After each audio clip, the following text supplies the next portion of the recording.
Hello everyone. Time is going away and board exams are coming closer. तो इससे पहले कि आपका स्ट्रेस बढ़े, हम पहले स्ट्रेस को दूर भेज देते हैं। आज हम डिस्कस करेंगे ऐसा टॉपिक जिसका एग्जाम में क्वेश्चन आपको जरूर मिलेगा। तो topic is SN1 and SN2 reactions. तो आई बेट आज की वीडियो अगर आप अच्छे से देख लेते हैं तो इस टॉपिक से रिलेटेड कैसा भी क्वेश्चन आ जाए, you will definitely be able to solve it. तो without wasting any further time, let us begin. तो हम डिस्कस करेंगे about SN1 and SN2 reactions. तो ये SN1 में जो 1 लिखा है, 1 का मतलब ये है यूनिमॉलिक्यूलर रिएक्शंस। यहाँ सिर्फ एक मॉलिक्यूल होता है। अब एक मॉलिक्यूल है, डायरेक्ट तो प्रोडक्ट नहीं देगा, पहले वो ब्रेक होगा। तो जैसे वो टूटेगा वो किस में कन्वर्ट हो जाएगा? कार्बोकेटायन में। तो रिमेंबर दिस, एक ही मॉलिक्यूल है, वो ब्रेक होकर कार्बोकेटायन फॉर्म करेगा। और SN1 रिएक्शंस का जो रिएक्टिविटी ऑर्डर होता है वो होता है सबसे ज्यादा in case of 3 degree, then 2 degree and then 1 degree. अब इसका रीजन क्या है? क्योंकि सिंगल मॉलिक्यूल पहले ब्रेक होके कार्बोकेटायन बनाता है। नाउ आउट ऑफ द 3, जो 3 डिग्री कार्बोकेटायन है वो सबसे ज्यादा स्टेबल होता है। तो जो ज्यादा स्टेबल है वो जल्दी से प्रोडक्ट बना के अपना साइड हो जाएगा। ठीक है, तो कार्बोकेटायन बनता है और 3 डिग्री वाला सबसे ज्यादा स्टेबल होता है। Therefore the sequence is 3 degree, 2 degree and 1 degree. अब जो यहाँ पे कार्बोकेटायन फॉर्म होता है उसमें क्या होगा? 3 तो वो बॉन्ड्स बनाएगा, जो कार्बन है 3 बॉन्ड्स बनेंगे और एक उस पर रहेगा पॉजिटिव चार्ज। अब अगले स्टेप में क्या होगा? क्योंकि देखो सिंगल मॉलिक्यूल है, एक ही साथ तो वो प्रोडक्ट नहीं बना पाएगा। पहले वो टूटा, उसने कार्बोकेटायन बनाया। अब जो अटैकिंग ग्रुप होगा वो आएगा, वो कार्बोकेटायन पे अटैक करेगा और बनाएगा प्रोडक्ट। तो 2 स्टेप्स में ये रिएक्शन होती है। तो कार्बोकेटायन बन गया कुछ ऐसा। अब जो न्यूक्लियोफाइल आएगा अटैक करने, न्यूक्लियोफाइल क्या होता है? Negatively charge. ये होता है न्यूक्लियस लविंग, यानी कि पॉजिटिव लविंग। तो खुद कैसा होता है? नेगेटिव।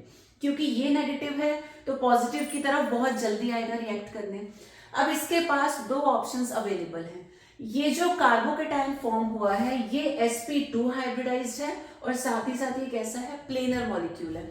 सिर्फ 3 ही ग्रुप्स इसके साथ अटैच्ड हैं, तो इनके बीच में काफी अच्छा खासा स्पेस है। तो जो न्यूक्लियोफाइल आएगा उसे अंदर एंटर करने में कोई प्रॉब्लम नहीं आएगी।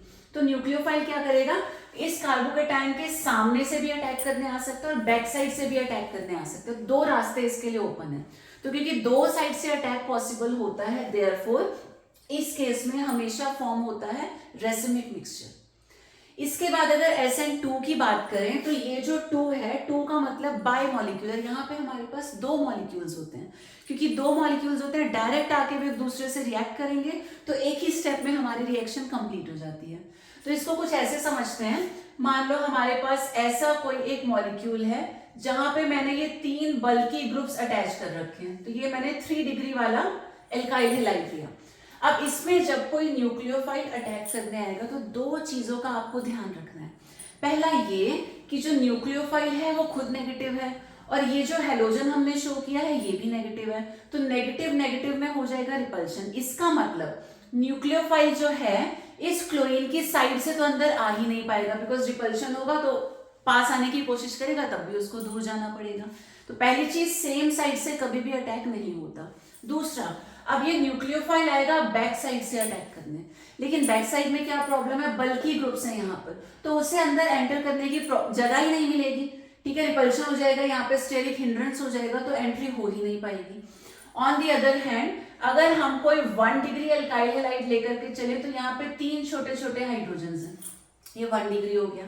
अब यहाँ पर क्या है? कोई अगर न्यूक्लियोफाइल आता है तो सेम साइड से तो ये भी नहीं आ पाएगा, नेगेटिव नेगेटिव में रिपल्शन।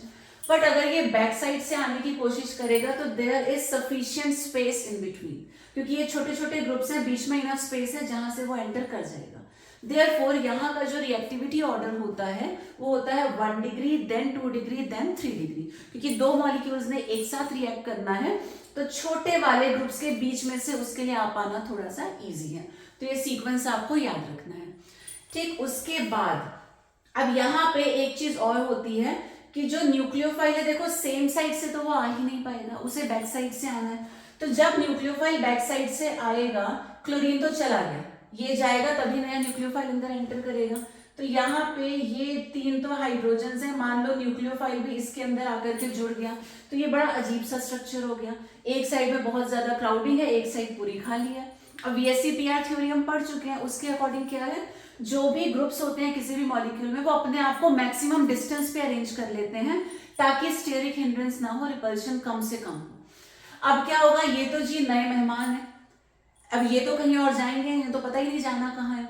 तो जो पुराने वाले ग्रुप्स प्रेजेंट थे वो क्या करेंगे, वही अपनी पोजीशन बदल लेंगे और न्यूक्लियोफाइल को कोई तकलीफ नहीं देंगे। मेहमान है उसे आराम से बिठा दिया, खुद अपनी जगह बदल ली। तो दिस इज समथिंग लाइक एक अम्ब्रेला है जो पहले ऐसा था और तेज हवा के चलते वो इन्वर्ट हो गया, उसकी डायरेक्शन पलट गई, जैसे वो पलट जाता है। तो यहाँ पे हमेशा होता है इन्वर्जन ऑफ कॉन्फिगरेशन।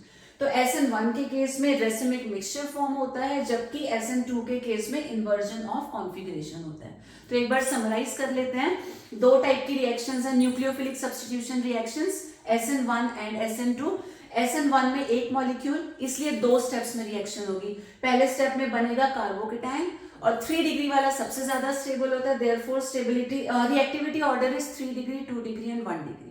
उसके बाद क्योंकि यहाँ पे कार्बोकेटाइन बनता है, वो प्लेनर मॉलिक्यूल है, वहां पे क्राउडिंग या स्टेरिक हिंड्रेंस बहुत ही कम है, तो जो न्यूक्लियोफाइल आएगा वो कहीं से भी आ सकता है, फ्रंट से भी आ सकता है, बैक से भी आ सकता है।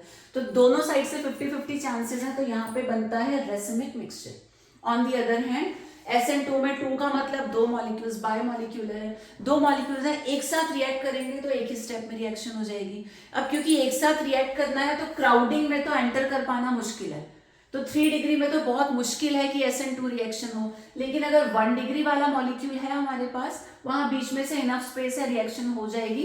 Therefore the reactivity order is 1 then 2 degree and then 3 degree. दूसरी चीज, सेम साइड से न्यूक्लियोफाइल अटैक नहीं कर सकता जहां पे ऑलरेडी एक हैलोजन प्रेजेंट है, क्योंकि सेम चार्ज की वजह से रिपल्शन होगा, तो उसे हमेशा बैक साइड से आना पड़ेगा। बैक से आएगा तो क्या हो जाएगा, इन्वर्जन ऑफ कॉन्फिगरेशन। यहाँ दोनों पॉसिबिलिटीज हैं, front end back, therefore racemic mixture, और वहां फ्रंट से तो पॉसिबल नहीं है, सिर्फ बैक से आएगा, बैक से आएगा तो इन्वर्जन ऑफ कॉन्फिगरेशन। अब हम डिस्कस कर लेते हैं कुछ क्वेश्चंस को, तो अलग अलग टाइप के क्वेश्चंस हैं, आपकी कंप्लीट प्रिपरेशन हो जाएगी for the boards. So question number 1 is inversion of configuration occurs in. तो अगर आप मेमोराइज कर चुके हो जो हमने डिस्कस किया था, तो question is very simple. Inversion of configuration हमेशा होता है SN2 में, जहां दो मॉलिक्यूल्स रिएक्ट करते हैं, सामने से रिएक्शन नहीं हो सकती, बैक साइड से होगी, तो it's SN2। Racemisation occurs in, तो रेसिमाइजेशन हमेशा होगा SN1 में, क्योंकि SN1 में एक मॉलिक्यूल होता है, ब्रेक होगा, कार्बोकेटाइन बनेगा जिसमें दो तरफ से अटैक पॉसिबल होता है, इसीलिए वहां पे रेसिमाइजेशन होता है। Which of the compounds undergo racemization on hydrolysis with aqueous cures? थोड़ा सा मॉडिफाई कर दिया क्वेश्चन को, बट हमें घबराना नहीं है, हमें इस पे ध्यान देना है।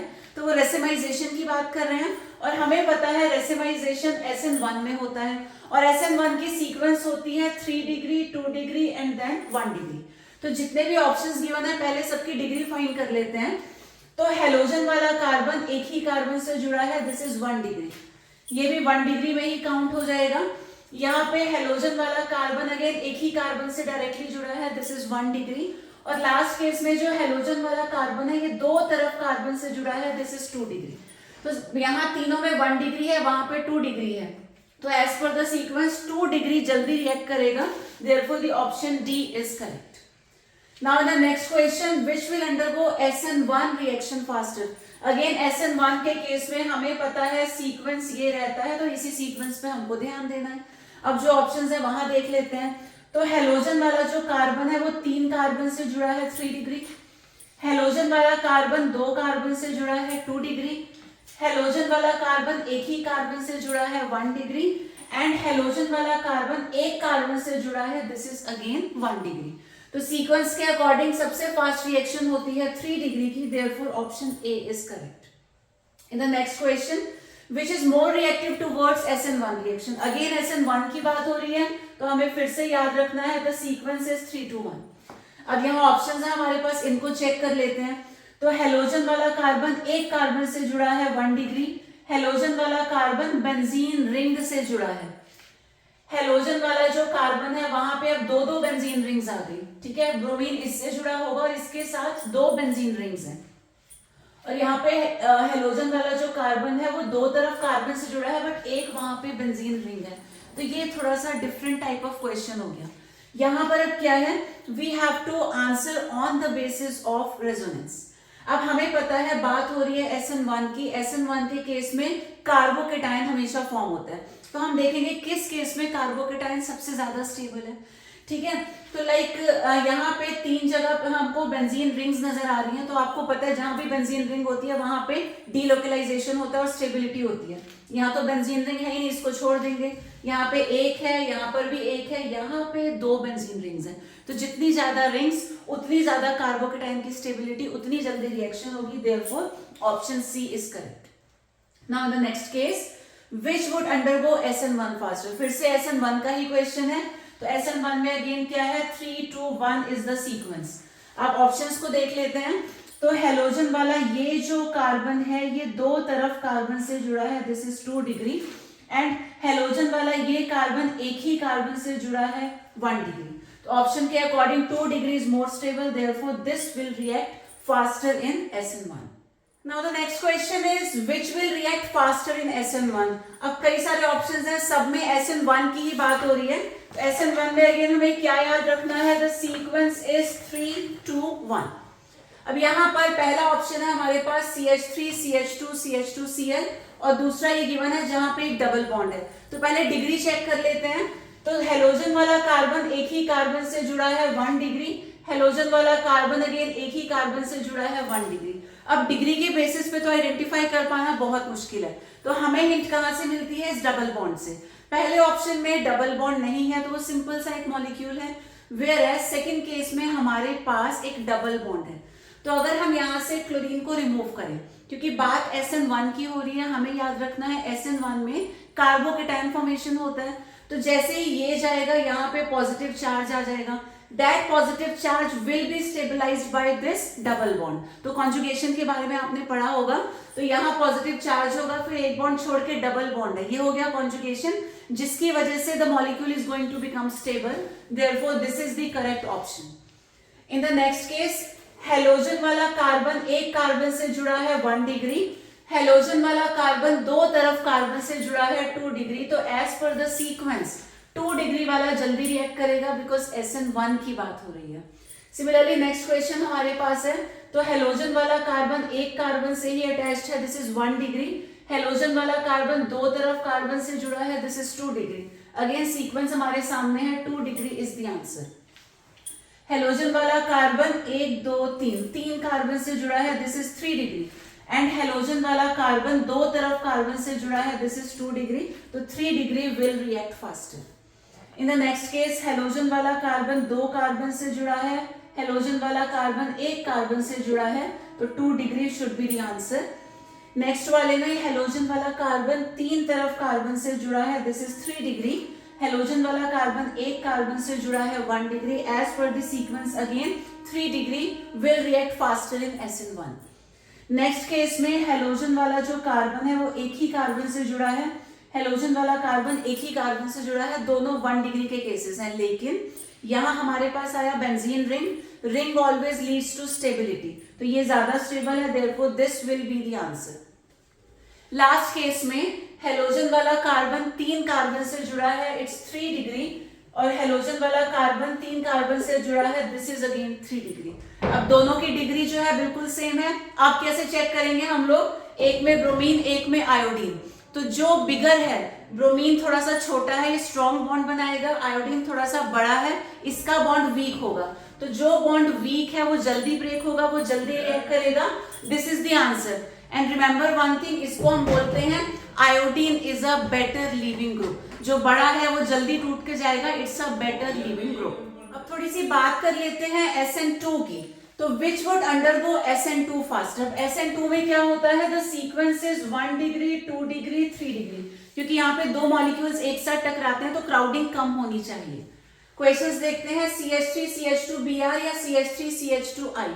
तो यहाँ पे हेलोजन वाला कार्बन 1 कार्बन से जुड़ा है 1 डिग्री, हेलोजन वाला कार्बन 1 कार्बन से जुड़ा है 1 डिग्री, अब दोनों ही 1 डिग्री हैं, तो कैसे पता लगाएंगे, तो we have to answer on the basis of halogen atom, bromine और आयोडीन। तो अभी हमने प्रीवियस क्वेश्चन में डिस्कस किया था, आयोडीन का साइज बड़ा है, उसका बॉन्ड वीक होगा, जल्दी ब्रेक होगा, this is a better leaving group. तो जो जल्दी जाएगा उसकी रिएक्शन फास्ट होगी, so this is the correct answer. Next है 1 ब्रोमोपेंटेन और 2 ब्रोमोपेंटेन। अब 1 का मतलब जो ब्रोमो है वो कॉर्नर पे है, पेंटेन में हो गए 5 कार्बन, 1 पे जुड़ा है Br, और 2 ब्रोमो का मतलब क्या हुआ, 5 कार्बन चेन में है, सेकंड वाले पे जुड़ा है Br। अब डिग्री पता लगाते हैं, हेलोजन वाला कार्बन 1 से जुड़ा है 1 डिग्री, हेलोजन वाला कार्बन 2 से अटैच्ड है 2 डिग्री, तो 1 डिग्री वाला रिएक्ट फास्ट करना चाहिए as per the sequence. This और दिस डिग्री फिर से फाइंड करते हैं, हेलोजन वाला कार्बन 3 तरफ कार्बन से जुड़ा है, हेलोजन वाला कार्बन 2 तरफ कार्बन से जुड़ा है, as per the sequence 2 degree must react faster. In this case halogen वाला ये कार्बन एक ही कार्बन से जुड़ा है, हेलोजन वाला ये कार्बन 2 तरफ कार्बन से जुड़ा है, डिग्री पता चल गई। Now the answer is simple, 1 degree will react faster as per SN2। Br और I देखो बाकी पार्ट सेम है, यहाँ भी CH3 यहाँ भी CH3, तो डिग्री तो इनकी सेम आएगी। तो अगेन ब्रोमीन और आयोडीन, जो बड़ा है उसका बॉन्ड वीक है, वो जल्दी जाएगा, बेटर लिविंग ग्रुप है, तो यहाँ इसकी रिएक्शन फास्ट हो जाएगी। दिस और दिस, हेलोजन वाला कार्बन 3 कार्बन से जुड़ा है, हेलोजन वाला कार्बन सिर्फ हाइड्रोजन से जुड़ा है, तो as per the sequence 1 degree must react faster. Now this और दिस, बाकी सब कुछ आइडेंटिकल है, सिर्फ हेलोजन अलग अलग है, ये छोटा है स्ट्रॉन्ग बॉन्ड है, ये बड़ा इन साइज है, बिगर है, तो इसका बॉन्ड वीक होगा, जल्दी जाएगा, बेटर लिविंग ग्रुप है, जल्दी रिएक्ट करेगा। 1 ब्रोमो 2 मिथाइल ब्यूटेन, ब्यूट का मतलब हुआ ये, 1 पे ब्रोमो 2 पे मिथाइल, यहाँ पे है 2 ब्रोमो 2 मिथाइल, 2 पे ब्रोमो जुड़ा है, 2 पे ही मिथाइल जुड़ा है। डिग्री फाइंड करो, हेलोजन वाला कार्बन 1 से जुड़ा है, हेलोजन वाला कार्बन 3 से जुड़ा है, तो ठीक है, डिग्री वाइज कौन रिएक्ट करेगा, 1 degree must react fast. Finally कुछ और क्वेश्चंस डिस्कस करते हैं। Out of the 2 bromo derivatives, 2 options given है, which one is more reactive towards SN1 and Y। तो SN1 में अब तक याद हो गया होगा कार्बोकेटाइन फॉर्मेशन होता है, जहां का भी कार्बोकेटाइन ज्यादा स्टेबल होगा वो जल्दी रिएक्ट करेगा, ठीक है। दोनों में हेलोजन Br है, दोनों की डिग्री भी सेम नजर आ रही है यहाँ पर। अब हम क्या देख रहे हैं, यहाँ पे C6H5 एक बेंजीन रिंग है, जबकि यहाँ पर 2 बेंजीन रिंग्स हैं, तो जितनी ज्यादा बेंजीन रिंग्स उतना ज्यादा रेजोनेंस या उतनी ज्यादा स्टेबिलिटी, जो स्टेबल है वो जल्दी रिएक्ट करेगा। Following compounds are given, which reacts faster in SN2। अब SN2 की बात हो रही है जिसकी सीक्वेंस होती है 1 2 then 3। तो पहले डिग्री हम लोग फाइंड कर लेते हैं। 2 ब्रोमोपेंटेन, पेंट का मतलब हो गया 5 कार्बन, 2 पे जुड़ा है Br, this way 2 bromo 2 methyl butane, ये हो गया ब्यूटेन, 2 पे ब्रोमो 2 पे methyl, and last is 1 bromopentane, pent का मतलब 5 कार्बन, 1 पे हमने जोड़ दिया Br, इसकी डिग्री आ गई 2। हेलोजन वाला कार्बन 2 तरफ कार्बन से अटैच्ड है, हेलोजन वाला कार्बन 3 कार्बन से जुड़ा है 3 डिग्री, और हेलोजन वाला कार्बन एक ही कार्बन से जुड़ा है 1 डिग्री। बात हो रही है किसकी, आपको बताना है SN2 के बारे में, तो SN2 में सबसे जल्दी 1 डिग्री रिएक्ट करता है, therefore C option is correct. Right the compound which is optically active.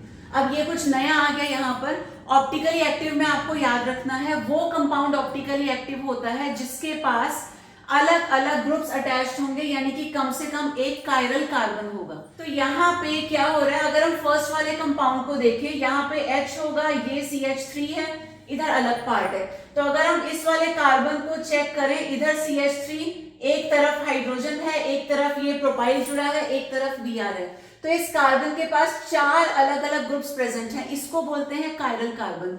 आप किसी भी और कार्बन को चेक कर लो, आपको चारों ग्रुप्स अलग नजर नहीं आएंगे। फॉर एग्जांपल इसके पास 3 हाइड्रोजन होंगे, तीनों ग्रुप सेम हो गए, इसको देखिए तो यहाँ मिथाइल, यहाँ मिथाइल, यहाँ मिथाइल, सेम सेम आ रहा है, ठीक है। तो ऐसे क्या, आप किसी भी कार्बन को चेक करो जिसके पास 4 अलग अलग ग्रुप्स हो गए, वो होता है कायरल, और वही होता है optically active. So in the first case हमारे पास एक ऐसा कार्बन है जिसके चारों पार्ट्स अलग हैं, therefore this compound is going to be optically active. अब आपसे पूछते हैं compound most reactive towards beta elimination. अब एलिमिनेशन के लिए आप लोग याद रखो, जहां ज्यादा क्राउडिंग होती है वहां पे एलिमिनेशन के चांसेस ज्यादा होते हैं। अब यहाँ पर डिग्री हम लोग फाइंड कर चुके हैं, तो टर्शरी वाले में हमेशा ब्रांचेस ज्यादा होती हैं, क्राउडिंग ज्यादा होती है, तो 3 degree is most favourable towards beta elimination, तो 3 degree will be the answer. Now in the next question, write the structure of an isomer of C4H9Br which is most reactive towards SN1. तो सबसे पहले हमें C4H9Br के isomers draw करने पड़ेंगे. अब हम कैसे करेंगे, 4 कार्बन है, हमने 4 कार्बन्स को स्ट्रेट चेन में लगाया, फर्स्ट वाले पे Br अटैच कर दिया, या फिर 4 कार्बन की चेन बना के Br को हमने सेकेंड पे अटैच किया, ये हो गया 2 ब्रोमोब्यूटेन, ये हो गया 1 ब्रोमोब्यूटेन.